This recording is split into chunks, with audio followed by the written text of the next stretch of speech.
하나님 아버지 감사합니다. 주의 말씀을 삼가 듣고자 합니다. 성령께서 감화 감동하시고 이 말씀을 품고 주께서 기대하시는 삶의 자리로 향하게 하옵소서. 주께서 기대하시는 살리는 삶으로 나아가게 하옵소서. 주께서 기대하시는 사랑과 믿음과 소망을 따르는 삶으로 나아가게 하옵소서. 욕심이 아닌 하나님의 뜻을 이 땅 가운데 드러내고자 하는 삶으로 나아가게 하옵소서. 이 말씀이 출발이게 하옵소서. 이 말씀을 따라 하나님의 선하신 뜻을, 기대를 만나게 하옵소서. 의지하오며 예수님 이름으로 기도합니다. 아멘. 네, 오늘은 마태복음 14장에서 17장 말씀 함께 읽습니다.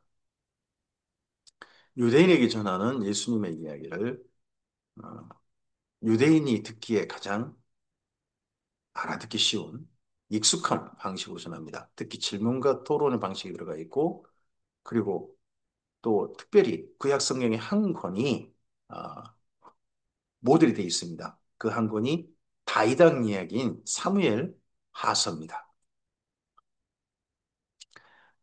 마태복음 14장입니다. 그때 분봉왕 헤롯이 다윗의 소문을 듣고 그 신하들에게 이르되 이는 세례요한이라 그가 죽은 자 가운데 살아났으니 그러므로 이런 능력이 그 속에서 역사하는도다 하더라. 전에 헤롯이 그 동생 빌립의 아내 헤로디아의 일로 요한을 잡아 결박하여 옥에 가두었으니 이는 요한이 헤롯에게 말하되 당신이 그 여자를 차지한 것이 옳지 않다 하였습니다. 14장, 15장은 예수님의 아, 정말 가난한 의지할 데 없는 이스라엘 민중을 돌보시는 이야기입니다. 근데 이야기 출발이 세례 요한의 정말 허무하다 싶은 그런 죽음. 민중들이 이분을 따르면 메시아를 만나지 않을까 싶었던 그 세례 요한의 순교 이야기로 이야기를 시작합니다. 헤롯이 요한을 죽이려 하되 무리가 그를 선지자로 여김으로 그들을 두려워하더니 마침 헤롯의 생일이 되어 헤로디아의 딸이 연석 가운데서 춤을 추어 헤롯을 기쁘게 하니 헤롯이 맹세로 그에게 무엇이든지 달라는 대로 주겠다고 약속하거늘 그가 그 제 어머니의 시킴을 듣고 이르되 세례 요한의 머리를 소반에 얹어 여기서 내게 주소서 하니 여기서 내게 주소서. 세상에 잔치상 춤 한 번 잘 췄다고 이 헤롯이 아무리 봐도 이 헤로디의 딸에게 또 음심을 품었던 것 모양입니다. 이 헤로드 안가의 그 성적 방탕은 모든 사람이 그냥 내놓은, 밖으로 내놔버린 그런 방탕이었던 거죠. 근다고 그걸 이용해가지고 도리어 이 자리에, 잔치 자리 여기에서 세례는 머리를 달라. 이게 소녀의 소원은 아니겠죠. 자, 헤로디아가 꼭 죽여버리고 싶었던 사람이 세례요한이었다는 거겠죠. 왕이 근심하나 자기가 맹세한 것과 그 함께 앉은 사람들 때문에 함께 앉은 사람들 때문에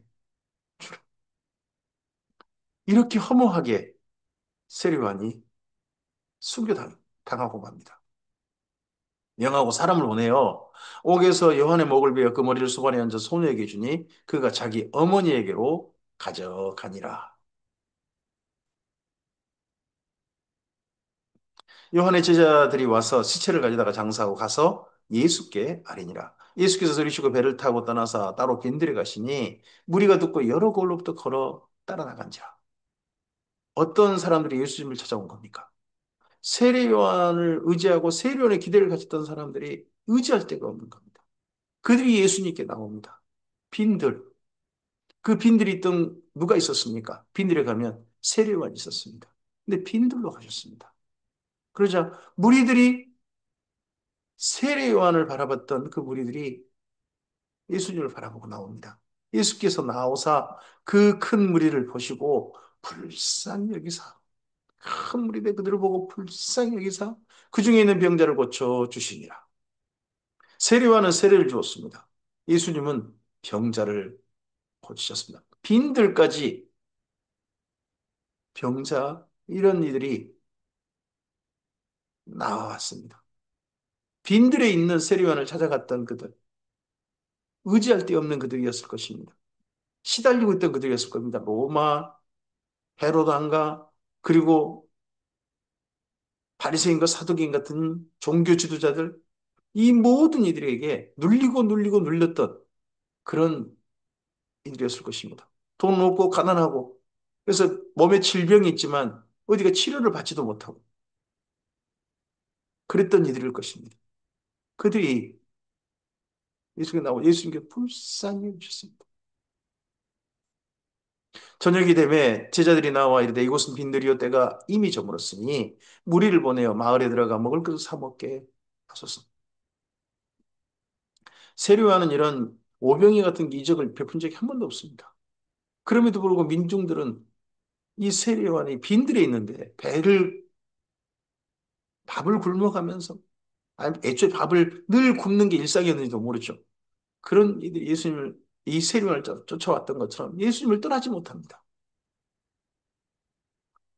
무리를 보내어 마을에 들어가 먹을 것을 사 먹게 하소서. 예수께서 이르시되 갈 것 없다. 너희가 먹을 것을 주라. 물론 제자들이 이르되 여기 우리에게 있는 것은 떡 5개와 물고기 2마리 뿐이니이다. 이르되 그것을 내게로 가져오라 하시오. 어느 교회가 연상되냐 그러면 예루살렘 교회가 연상됩니다. 예루살렘 교회가 유대교 예루살렘으로부터 출교당하고 뭐 직장도 잘려버리고 점점점 가난해져야 합니다. 그런데 그런 예루살렘 교회 디아스포라 유대인들 그들이 3천 명이나 세례를 받고 예루살렘에 머뭅니다. 저들이 자기 본국으로 돌아가게 하소서 그들이 이해가지 않았습니다. 더 가난해지는데 그들이 먹을 것을 주고 살 곳을 함께 자고 그러했습니다. 예수님의 이 말씀과 여기 오병이어 사건이 일어났던 이 빈들의 사건과 예루살렘 교회가 어쩜 그렇게 또 그 마음은 그렇게 닮아 있는지 모르겠습니다. 무리를 명하여 잔디에 앉히시고 떡 5개와 물고기 2마리를 가지사 하늘을 우러러 축사하시고 떡을 떼어 제자들에게 주심에 제자들이 무리에게 주니 다 배불리 먹고 남은 조각을 12바구니에 차게 거두었습니다. 물고기란 남았어요. 이 보리떡, 밀떡이 아니죠. 밀가루떡이 아니라 보리떡. 가난한 사람입니다. 밀보리 거두는 가운데서 좀 더 고급진 빵은 밀로 된 빵이었을 것이고 일반 가난한 사람들이 그래도 이거라도 먹어야 된다라고 하는 그런 것이 보리떡이었겠죠. 근데 보리떡은 12강주가 남았습니다. 먹은 사람은 여자와 어린이 외에 남자들만 5천 명이나 되었다. 이 많은 무리가 세례원을 바라봤던 무리가 예수님께 나왔고 밥을 먹지도 못하면 예수님 곁에서 떠나지 못했습니다. 그런 그들을 예수님께서 불쌍히 여기셨습니다. 오병이의 기적의 출발은 기적이 중요한 게 아니라 그 의지할 데 없는 그리고 예수님께 나와서 떠나지 못하는 그 민중을 바라보신 예수님의 마음이었습니다. 오늘 우리들에게도 바로 예수님의 이런 기적이 중요한 게 아니라 마음. 예루살렘 교회 오병이의 기적이 나타난 적이 없습니다. 점점 가난해졌습니다. 바나바도 자기 밭을 팔아서 바쳐서 오병이 기적 나타난 게 아닙니다. 이들 먹고 살면 점점 그것도 없어졌어요. 전부 다. 하지만 그 사랑을 그 안타까운 여김을 멈추지 못했던 지속했던 그 사랑이 바로 우리의 마음, 우리가 오늘 세상을 바라보는 우리 속 진정한 내면이어야 되지 않겠습니까? 예수께서 즉시 제자들을 재촉하사 자기가 무리를 보내는 동안에 배를 타고 앞서 건너편으로 가게 하시고 무리를 보내신 후에 기도하러 따로 산에 올라가시니라. 그 저물매 거기 혼자 계시더니 배가 이미 육지에서 술이나 떠나서 바람이 거스름으로 물결로 말미암아 고난을 당하더라. 밤사경에 예수께서 바다 위로 걸어서 제자들에게 오시니 제자들이 그가 바다 위로 걸어오심을 보고 놀라 유령이라 하며 무서워하여 소리 지르거늘 예수께서 즉시 이르시되 안심하라 나니 두려워하지 말라.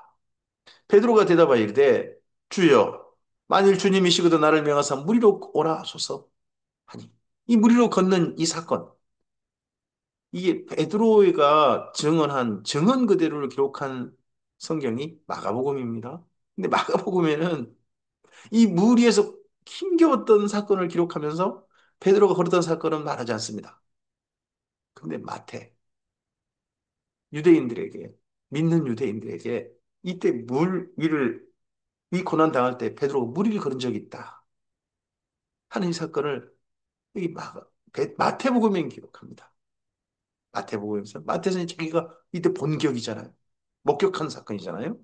오라 하시니 베드로가 배에서 내려 물 위로 걸어서 예수께로 가되 바람을 보고 무서워 빠져가는지라 소리질러 이르되 주여 나를 구원하소서 하니 예수께 즉시 손을 내밀어 그를 붙잡으시며 이르시되 믿음이 작은 자여 왜 의심하였느냐 하시고 배에 함께 오름에 바람이 그치는지라 여기 우리가 여기에 밑줄 그어야 됩니다. 믿음이 작은 자여 왜 의심하였느냐 우리가 우리에게 예수님 베푸신 기적으로 하나님의 사랑으로 하나님의 선하신 손의 도우심으로 우리 삶에 있었던 수많은 산도 넘고 깊은 골짜기도 지나고 비바람도 잊히고 눈보라도 잊히고 심한 바람도 잊히고 파도도 건너고 합니다.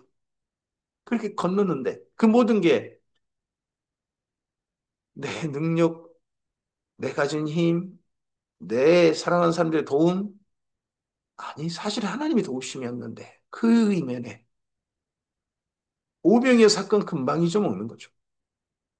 당장 눈앞에 있는 어려움 그거에 빠져서 바로 곁에 함께 그 예수님께 찾아오심을 그 험한 곳에 예수님이 찾아오심을 기억하지 못합니다.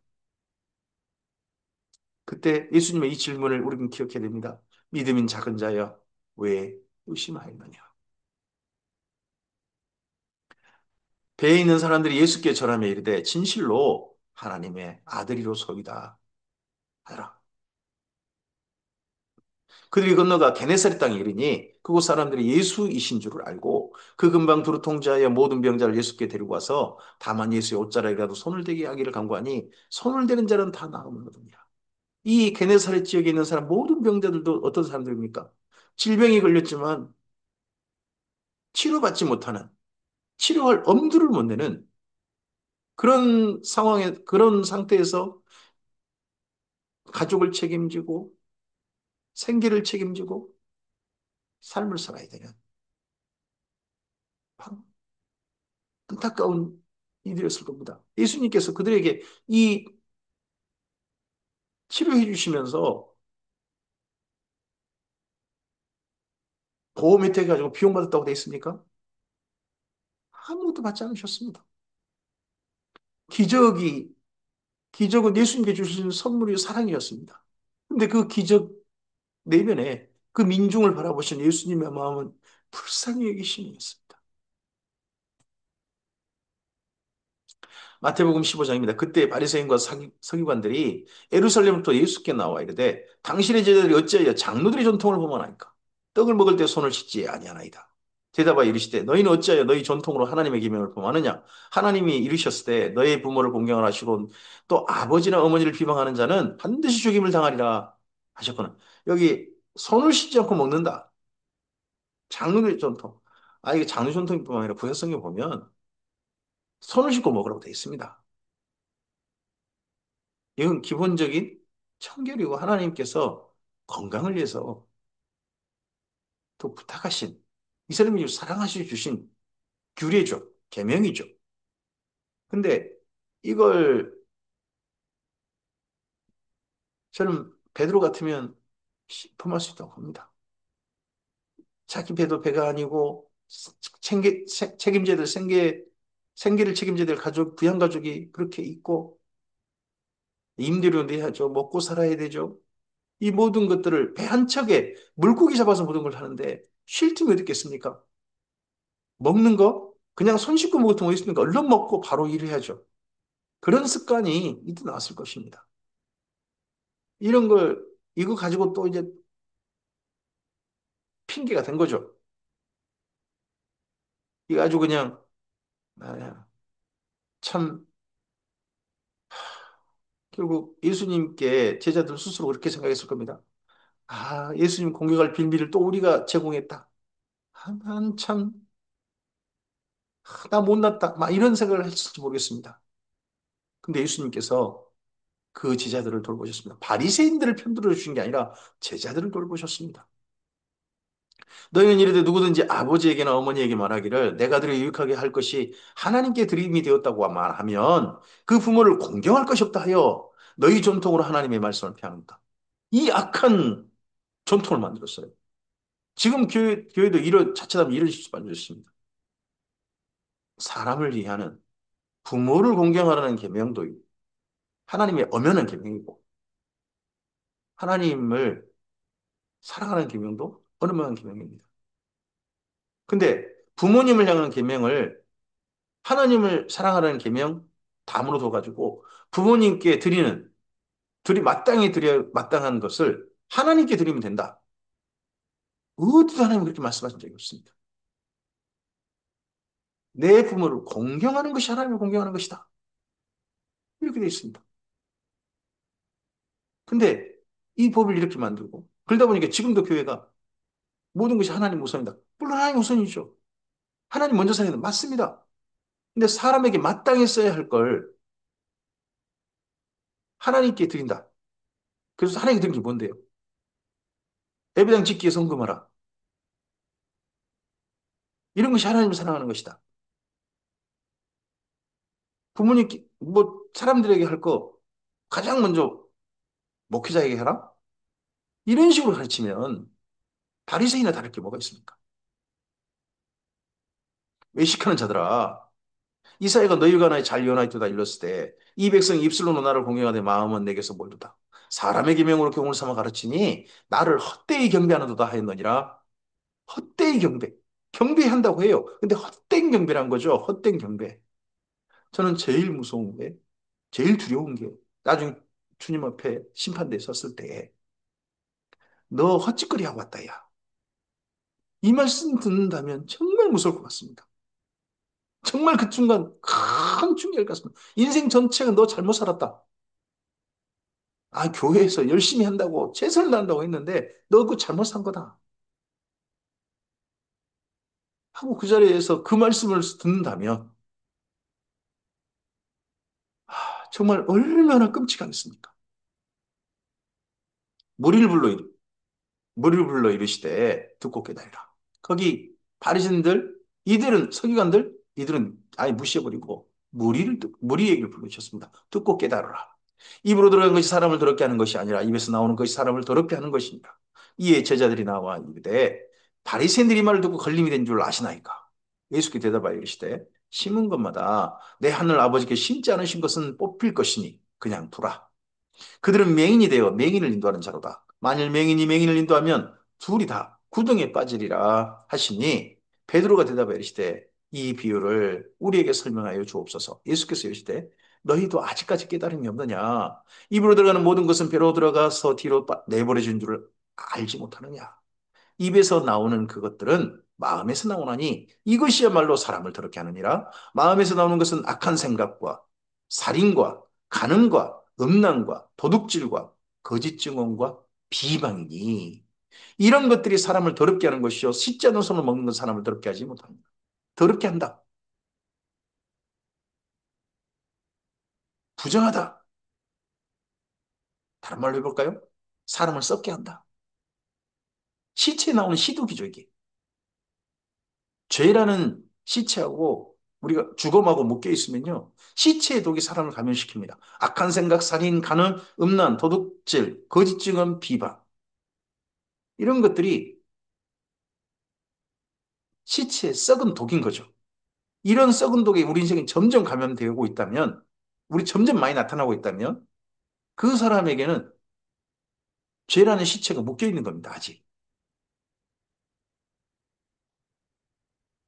예수께서 거기서 나가사 두로와 시돈 지방으로 들어가시니 가나안 여자 하나가 그 지경에서 나와서 소리질러 이르되 주 다윗의 자손이여 나를 불쌍히 여기소서 내 딸이 흉악하게 귀신 들렸나이다 하되 예수는 한 말씀도 대답하지 아니하시니 제자들이 와서 청하여 말하되 이 여자가 우리 뒤에서 소리 지르오니 그를 내보내소서 예수께서 대답하여 이르시되 나는 이스라엘 집에 잃어버린 양 외에는 다른 데 보내심을 받지 아니하였노라 하시니 여자가 와서 예수께 절하며 이르되 주여 나를 도우소서. 예수님께서 이스라엘 민중을 돌보셨습니다. 그리고 제자들도 돌보셨습니다. 바리새인들 그런 전통에 눌려 있는 사람들을 돌보셨습니다. 그리고 두로와 시돈에 오셨습니다. 이방 여인입니다. 이 여인은 수로보니게 수리아 페니키아 그쪽 여자라는 겁니다. 근데 그 여자도 자기를 도와달라고 합니다. 대답하여 이르시되 자녀의 떡을 취하여 개에게 던짐이 마땅하지 아니라 참 그 여인에게 모독적인 이야기일 수 있습니다. 모욕적인 이야기일 수 있습니다. 근데 여자가 이르되 주여 올소이다마는 개들도 제 주인의 상에서 떨어지는 부스러기를 먹나이다 하니 이에 예수께서 대답하여 이르시되 여자여 내 믿음이 크도다 내 소원대로 되리라 하시니 그대로부터 그의 딸이 나으니라. 예수님께서 두로워하시던 있는 그 여인에게도 외면하실 수도 있잖아요. 이스라엘 민족은 이거 꼼짝도 안 합니다. 아예 무시해버립니다. 근데 이스라엘 민족만 위해서는 안 된다 하시는 중요한 돌봄의 예로 이 수리아 페니키아 여인 돌보신 이야기가 여기 15장에 들어있습니다.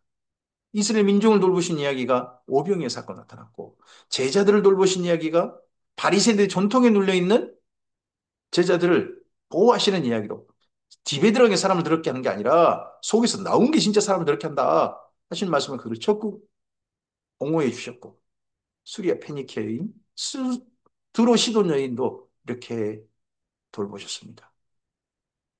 예수께서 거기서 떠나서 갈릴리 호숫가에 이르러 두로 시돈에서 이제 갈릴리 호숫가 쪽으로 와서 산에 올라가 거기 앉으시니 큰 무리가 다리 저는 사람과 장애인과 맹인과 말 못하는 사람과 기타 여럿을 데리고 와서 예수의 발 앞에 앉힘에 고쳐주시니 게네사렛 그 마을에서도 오는 모든 병들을 고치시고 들어오시던 다시 갈릴리 호숫가 쪽으로 오셔서 그들도 다시 고치셨습니다. 말 못하는 사람이 말하고 장애인이 온전하게 되고 다리 저는 사람이 걸으며 맹인이 보는 것을 우리가 놀랍게 여겨 이스라엘 하나님께 영광을 돌립니다. 이 사람들요, 자기 필요만 채우고 또 돌아가 버립니다. 그래도요, 그런 그들인데, 그런 그들에 대해서 예수님께서요, 참, 저 나쁜 것들 이렇게 하신 적이 없습니다. 그런 그들인데 그들을 불쌍히 여셨습니다. 이 마음이, 이런 중심이 사랑이 아니겠습니까? 예수께서 제자들을 불러 이르시되 내가 무리를 불쌍히 다시 한 번 또 말씀하십니다. 내가 무리를 불쌍히 여기노라. 그들이 나와 함께 있은지 이미 사흘임에 먹을 것이 없도다. 길에서 기진할까 하여 굶겨 보내지 못하겠노라. 굶겨 보내지 못하겠다. 앞서서 오병의 기적 사건에서도 예수님께 굶겨 보내지 못하겠다. 여기서 말씀합니다. 굶겨 보내지 못하겠다. 이게 불쌍히 여기는 신마음입니다. 칠병의 기적 사건에 그 앞서서 다시 한번 이 표현이 등장합니다. 우리 마음속에 새게 합니다. 내가 무리를 불쌍히 여기노라. 제자들이 이르되 마음 광야에 있어 우리가 어디서 이런 무리를 배부릴 만큼 떡을 얻으리까? 여기 사실 광야가 아닙니다. 그냥 갈릴리 주변에 광야가 있을 리 없죠.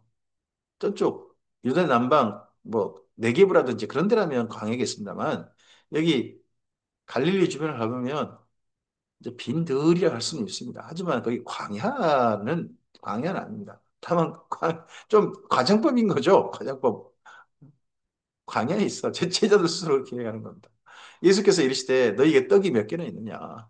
이르되 일곱 개요. 작은 생선 두 마리가 있나이다. 하거늘 우리 이걸 칠병이라고 그러죠. 예수께서 무리에게 명하사 땅에 앉게 하시고 떡 일곱 개와 그 생선을 가지사 축사하시고 떼어 제자들에게 주시니 제자들이 우리에게 주십니다. 예수님께서 제자들에게 일을 안 하십니다. 먼저 제자들에게 주셔서 제자들이 무리에게 나눠주고 하십니다. 이걸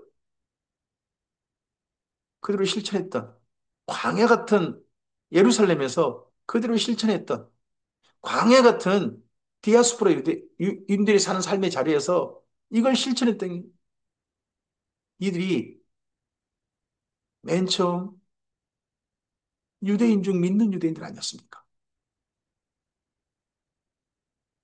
물론 이게 너무 힘겨워가지고 부자들이 오면 환영하고 가난한 자 또 한 사람 더 붙으려고 그러면 그 싫어하고 그런 건 있습니다. 하지만 기본적으로 이렇게 살았다는 겁니다. 그들은.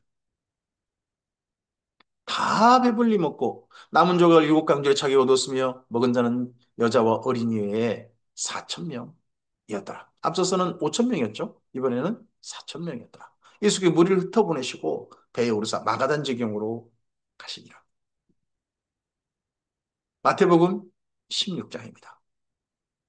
바리새인과 사두개인들이 와서 예수를 시험하여 하늘로부터 오는 표적 보이기를 청하니 예수께 대답하여 이르시되 너희가 저녁에 하늘이 붉으면 날이 좋겠다 하고 아침에 하늘이 붉고 흐리면 오늘은 날이 굳겠다 하나니 너희가 날씨는 분별할 줄 알면서 이 시대의 표적은 분별할 수 없느냐 악하고 음란한 세대가 표적을 구하나 요나의 표적밖에는 보여줄 표적이 없느니라 하시고 그들을 떠나가시 앞서서 요나의 표적을 얘기하시고 다시 한번 요나의 표적을 얘기하십니다. 예수님께서 지금 병든 자를 고치시고 그들을 안타까이 여기시고 하시면서 그 이스라엘 민중을 향한 많은 기적들을 행하셨습니다. 근데 그게 그 기적 행하는 게 예수님의 그렇게 민중을 돌보시는 게 바리새인들에게는 메시아의 증거로 보이지 않습니다. 그들에게. 우리가 이게 참 슬픈 겁니다.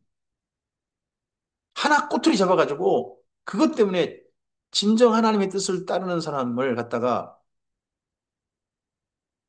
악마화시키는 이단으로 정죄해버리는 그런 일에 우리가 동참해서는 안 됩니다. 진정 하나님의 뜻을 따르는 사람들, 그런 사람들에게 우리 함께 해야 될 것입니다. 이 바리새인들 같은 바리새인과 사도인들 같은 이것 말고 우리가 원하는 거 보이시오. 이것 말고 우리가 원하는 거 보이시오. 이것이 어떻게 당신이 메시아라는 증거란 말이오. 당신 속에 그 귀신의 바알세불이 있어서 이런 것도 행할 수 이런 거 행하는 거 아니오. 우리가 진짜 원하는 걸 행하라니까. 그걸 나타내라니까. 이런 식의 이 악한 요구들 이게 혹여 우리 속에 있을 수 있음을 기억합시다.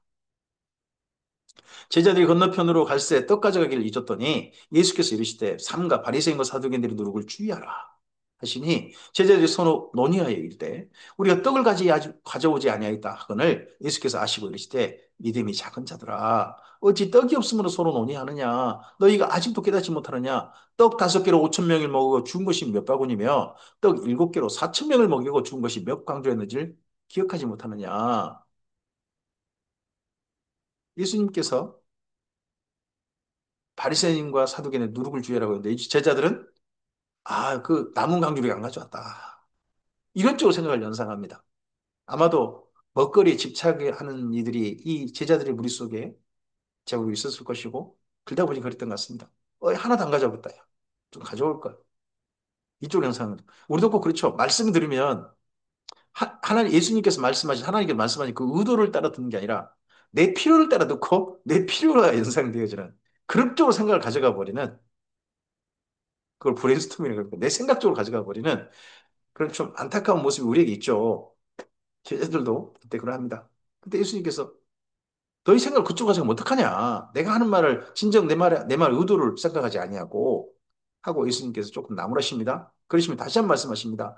어찌 내 말한 것이 떡에 관함이 아닌 줄을 깨닫지 못하느냐? 오직 바리새인과 사두개인들의 누룩을 주의하라 하시니 그제서야 제자들이 떡의 누룩이 아니요 바리새인과 사두개인들의 교훈을 삼가라고 말씀하신 줄을 깨달았다고 합니다. 근데요, 이것도 또 재밌습니다.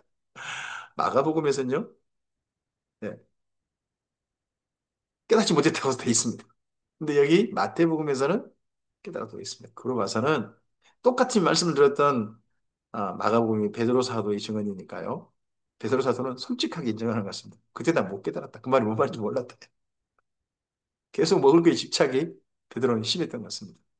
근데 마태는 교훈을 주냐 하는 걸로 깨달았다라고 그렇게 쓴 걸로 보입니다. 제자들 그 대신에 내가 깨달았다고 하지 않고 제자들이 깨달았다. 예수께서 빌립보 가이사랴 지방에 이르러 제자들에게 물어 이르시되 사람들이 인자를 누구라 하느냐? 여기 중요한 질문입니다. 사람들이 인자를 누구라 하느냐? 이르되 더러는 세례 요한 더러는 엘리야 더러는 에레미야나 선지자 중에 하나라 나이다.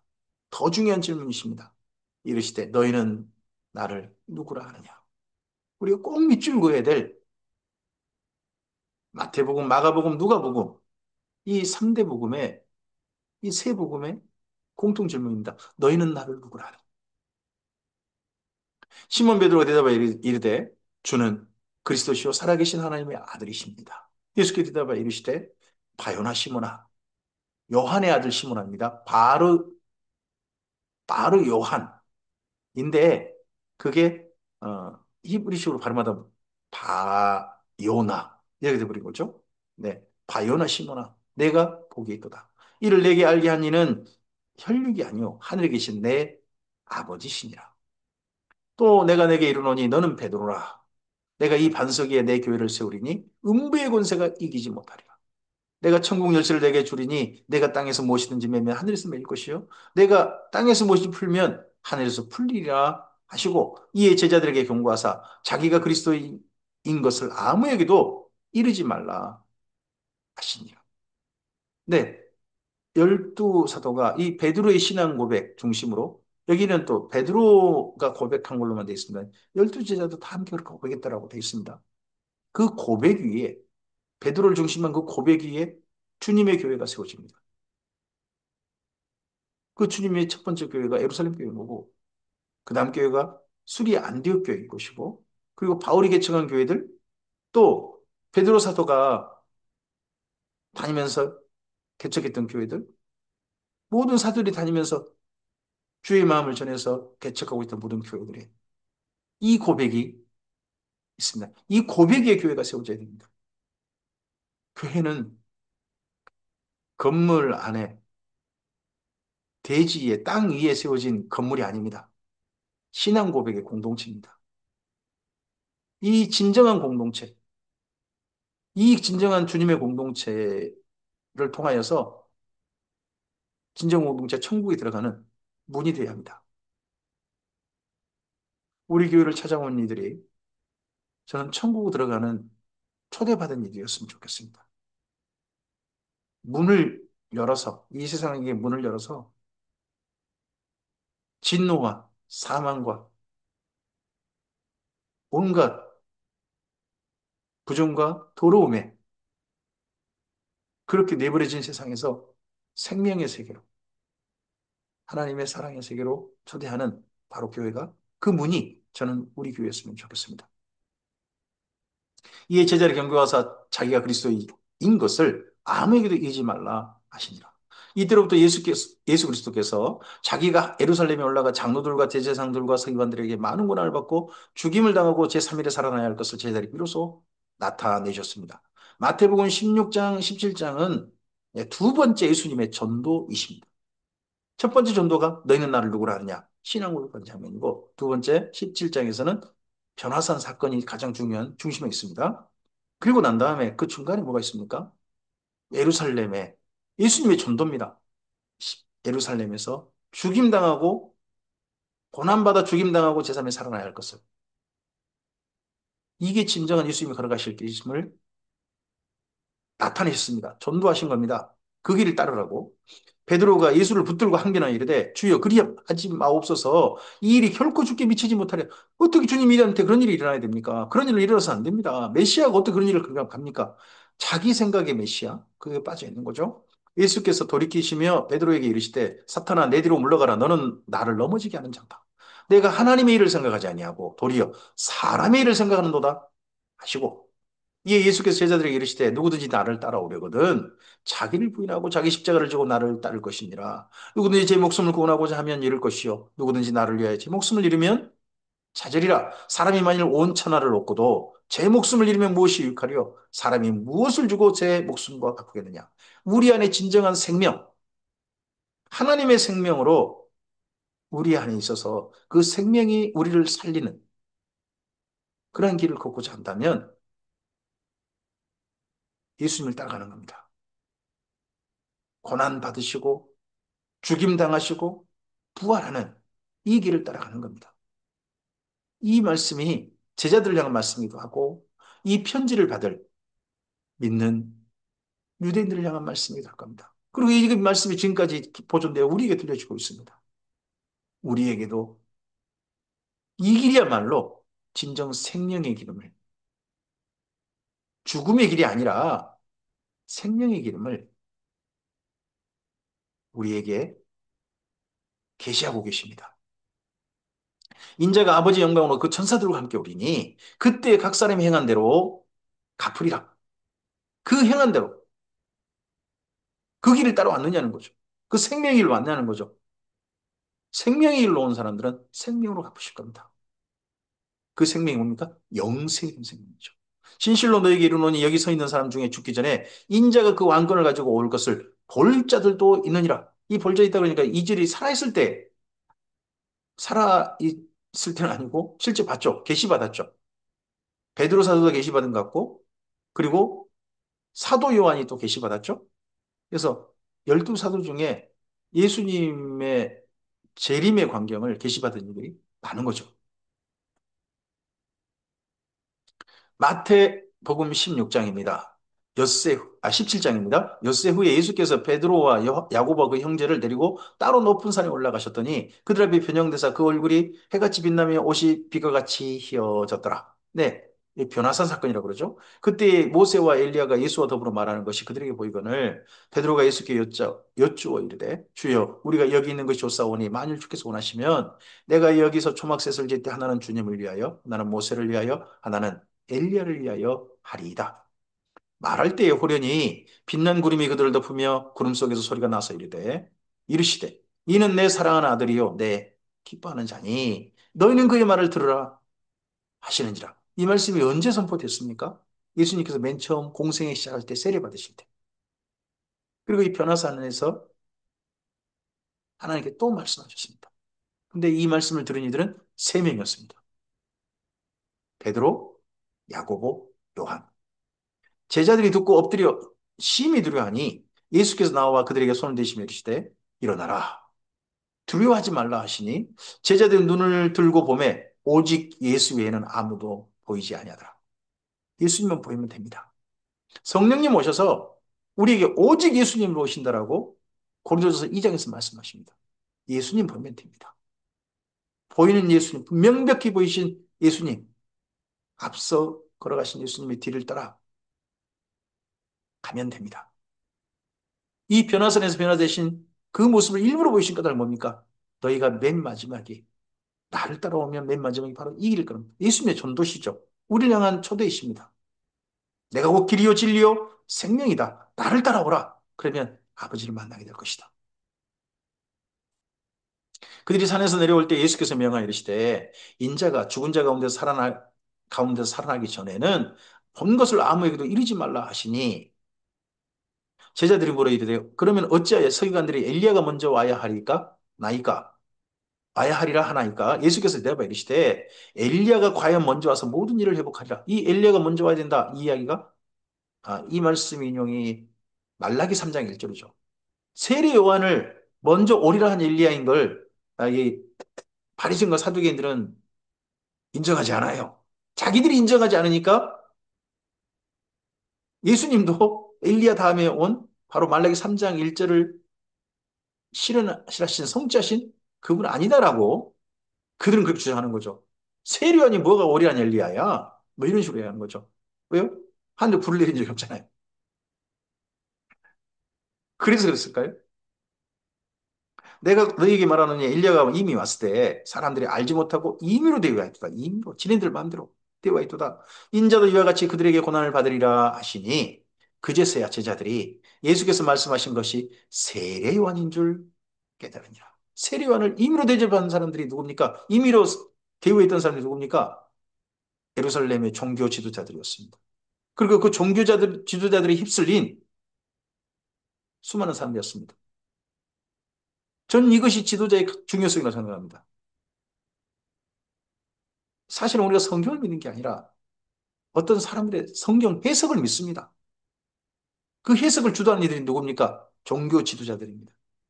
종교 지도자들에 따라서 다 같이 악한 일을 옳은 일로 생각하고 할 수도 있고 참으로 옳은 일로 분명히 보아서 그 길을 갈 수도 있습니다. 그 당시 민중들은 세례요한이 오리란 엘리야다. 이거에 대해서 믿지 않았다는 게 보입니다. 알지도 못했다는 게 보입니다.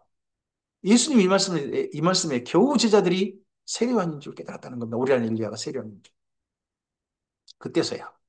그들이 무리에게 이름에 한 사람이 예수께 와서 꿇어 엎드려 이르되 주여 내 아들을 불쌍히 여기소서 그가 간질로 심히 고생하여 자주 불에도 넘어지며 물에도 넘어지는지라 내가 주의 제자들에게 데리고 왔으나 능히 고치지 못하더이다. 예수께 대답하여 이르시되 믿음이 없고 패역한 세대여 내가 얼마나 너희와 함께 있으며 얼마나 너희에게 참으리요 그를 내게 이리로 데려오라 하시니라. 믿음이 없고 패역한 세대가 누굴까요? 제자들일까요? 저는 정반대로 이 자기 아들을 데려온 자기 필요만 채우려고 하는 이 아버지, 아들 데려온 아버지 그런 사람들의 행태도 여기 포함된다고 봅니다. 믿음이 없고 패역한 세대. 제자들이 이거 기준차 내지 못한 것을 보고 믿음이 없고 패역한 세대다. 이렇게 말씀하신 게 아니라 계속해서 예수님한테 필요만 채워가고 필요만 채워가고 예수님한테 왔는데 자기가 돈도 가지도 않고 아무것도 해주는 것도 없으면서도 예수님이 못 해줬다고 예수님과 그 함께 일행이 못 해줬다고 원망하는 그 사람들이 믿음이 없고 패역한 세대 아닙니까? 이에 예수께서 꾸짖으시니 귀신이 나가고 아이가 그때부터 나으니라. 그때 제자들이 조용히 예수께 나와 이르되 우리는 어찌하여 쫓아내지 못하였나이까 이르되 너희 믿음이 작은 까닭이니 믿음이 없고 패역한 세대는 하지 않습니다. 이 제자들 향해서는 예수님께서 너희 믿음이 작은 까닭이니라. 진실로 너희에게 이르노니 만일 너희에게 믿음이 겨자씨 하나만큼만 있어도 이 산을 명하여 여기서 저기로 옮겨지리라 하면 옮겨질 것이요 또한 너희가 못할 것이 없으리라. 어디 말씀하고 좀 연결돼 보입니까? 야고보서에 장로들에게 기름병 가져가서 그 환우를 위해서 기도하라. 그럼 엘리야처럼 하나님께서 엘리야의 기도를 들어주는 건 너희도 들어주실 것이다. 하셨던 말씀하고 연결돼 보이지 않습니까? 이 안타까운 이들을 위해서 기도하고 사실 병원 데려갈 돈도 없는 거죠. 기도하고 하나님의 도우심을 구할 수밖에 없습니다. 근데 그런 기도, 그들을 돌보고자 하는 그들의 믿음이 산을 옮길 거란 겁니다. 갈릴리에 모일 때 예수께서 제자들에게 이르시되 인자가 장차 사람들의 손에 넘겨져 죽임을 당하고 제3일에 살아나리라 하시니 제자들이 매우 근심하다. 앞서서는 베드로가 강력히 막았는데 두 번째 얘기는 매우 근심하다. 또 나다가 사탄아 물러가라 이런 소리 들을까 봐 그랬을까요? 근심. 계속해서 안 받아들입니다, 제자들이. 예수님 이런 말씀에 대해서. 예수님 전도하고 계시는데 이 길이야말로 진정한 길이다라고 전도하고 계시는데 그 길이 그들에게는 올바른 길로 보이지 않는 겁니다. 가야 할 길로 보이지 않는 거죠. 가버나움에 이르니 반세기를 받는 자들이 베드로에게 나와 이르되 너의 선생은 반세기를 내지 아니하느냐 이르되 내신다 하고 집에 들어가시니 예수께서 먼저 이르시되 시몬아 내 생각은 어떠하냐 세상 임금들이 누구에게 관세와 국세를 받느냐 자기 아들에게냐 타인에게냐 베드로가 이르되 타인에게니이다. 예수께서 이르시되 그렇다면 아들들은 세를 면하리라. 그러나 우리가 그들이 실족하지 않게 하기 위하여 내가 바다에 가서 낚시를 던져 먼저 오르는 고기를 가져 입을 열면 돈 한 세기를 얻을 것이니 가져다가 나와 너를 위하여 주라 하시니라. 나중에 이 말씀을 예수님의 이런 가르치심을 제자들이 기억하고 세금 내야 할 의무는 성실하게 행하라.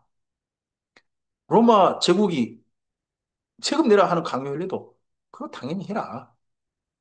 세금 낼 자들에게는 세금 잘 내주고 그리고 로마 제국이나 이런 법을 따라서 다른 악한 일은 따르지 말되 예수님 안에서 선한 일을 위한 법이면 성실하게 행하라 하는 말씀이 신약 성경에 그다음 적용이지 않습니까? 네. 이렇게 해서 가버나움에 오셨습니다. 이제 가버나움에서 예루살렘으로 출발하시게 됩니다. 오늘 여기까지 말씀입니다. 예수님께서 두 번째 3대 사역 먼저 가르쳤습니다. 마태복음 13장이죠. 그리고 두 번째 돌보셨습니다. 14, 15장입니다. 대표적인 사건이 오병이어와 칠병의 사건입니다. 그리고 전도하셨습니다. 예수님께서 특히 이제는 제자들에게 집중하십니다.